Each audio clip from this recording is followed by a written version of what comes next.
अफगानिस्तान से यूरोपीय सिफारती अमले की मुल्क वापसी का जारी है सिलसिला। अफगान मुआविन और उनके अहले खाना की भी जा रहे उनके साथ। नेटो के सीनियर अफसरान के मुताबिक तालिबान के काबुल पर कब्जे के बाद से अब तक 18,000 अफराद को काबुल से निकाला जा चुका है।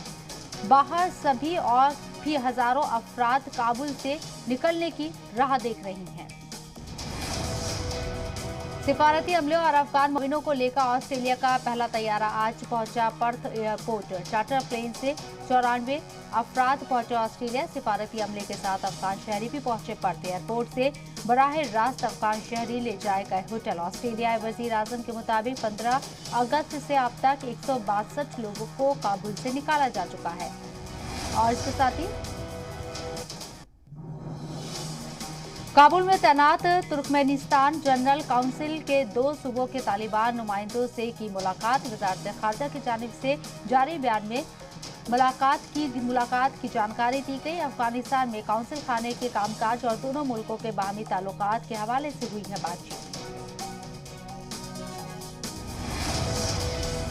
यौम आशूरा और यौम आज़ादी पर साबिक अफगान सदर हामिद करजई ने अफगान आवाम को दी मुबारकबाद। अब्दुल्ला ने अपने फेसबुक पर जारी किया हामिद करजई का पैगाम। वाज़ेह हो कि 2 रोज कबल हामिद करजई और अब्दुल्ला ने दोहा में अनस हक्कानी से की थी मुलाकात, जिसके बाद अब्दुल्ला ने कहा था कि तालिबान ने काबुल की सिक्योरिटी का जिम्मा हक्कानी ग्रुप को सौंपने का फैसला किया है। अफगानिस्तान में पुरअमन तरीके से मनाया गया यौम आशूरा। काबुल समेत मुख्तलिफ सूबों में निकाला गया यौम आशूरा का जुलूस और मजालिस का किया गया एहतमाम। सिक्योरिटी इंतजाम के बगैर ही निकला है जुलूस। वाज़ेह हो कि यौम आशूरा के मौके पर हुकूमत की जानिब से सिक्योरिटी इंतजाम के अलावा अज़ादारों को अपनी हिफाजत के लिए असला भी फराहम कराया जाता था। वज़ीर ख़ारजा एस जयशंकर ने अफगानिस्तान की मौजूदा सूरत-ए-हाल पर तशवीश का इज़हार किया है। अक़वाम मुत्तहिदा सलामती काउंसिल के इजलास में कहा है कि बाज़ ममालिक अभी भी कर रहे हैं दहशतगर्द तंजीमों की मदद।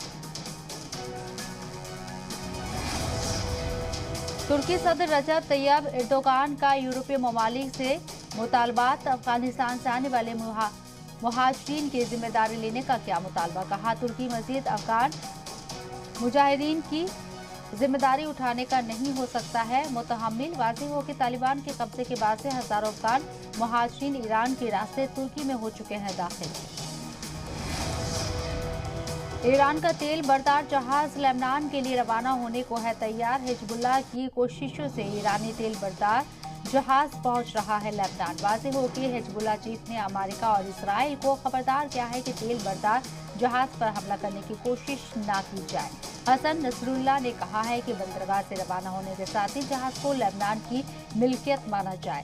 हिजबुल्लाह चीफ के मुताबिक आने वाले दिनों में ईरान से मजीद तेल बरदार जहाज पहुंचेगा लेबनान।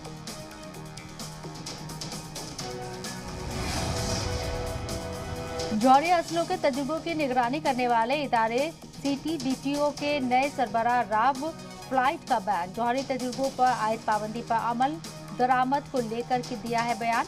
फ्लाइट ने कहा है कि उन्हें उम्मीद है कि पाबंदी से मुतालिक ज़ाब्तों को ईरान और पाकिस्तान से जैसे मुल्क भी करेंगे मंजूर।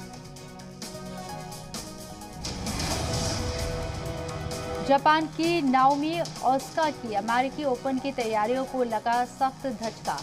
सिनसिनाटी मास्टर्स के तीसरे राउंड में मिली शिकस्त। प्री क्वार्टर फाइनल में स्विट्जरलैंड के जिल टिशमान ने दी है सख्त मुकाबले के बाद 6-3, 6-3, 6-3 से शिकस्त।